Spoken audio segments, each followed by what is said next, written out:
of spurred on by Erkin's presentation this morning. We were just chatting about it in the hall before, but how do we further take out the strategies and the designs that we come up with in the school, and how do we take them out into the community in a more tangible way?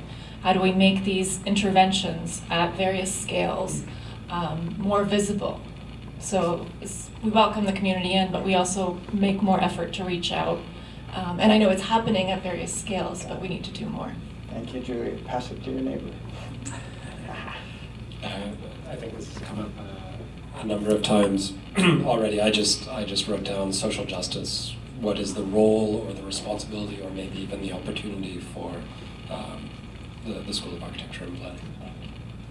I've noticed over the evolution of this that my note behind here is leaning way to the left. You're commenting on the politics of your display? Oh no! Spatial arrangement. Everything our current presidential candidate is nervous about, yes. Leaning to the left. Got it. Go. So I didn't graduate in the 90s. Yeah, I got it.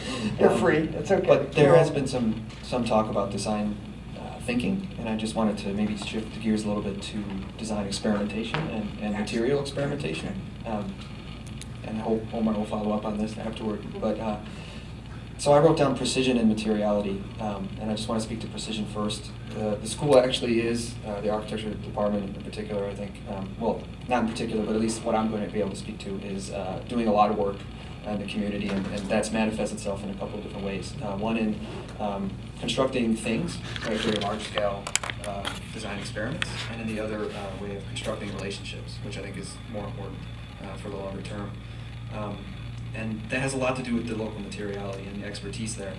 And again, I want to give Omar a lot of credit for spearheading I think the current scenario that we now have, which is that it's become very easy for us to get on the shop floor with these material manufacturers and not only create cool things, but really develop a new knowledge, right? So I think there's a knowledge production that's happening, not only on the scale of the workflow of these industries, because we have a lot of graduates who are now working for these companies, and bringing a lot of new technology, new ideas to those manufacturing processes.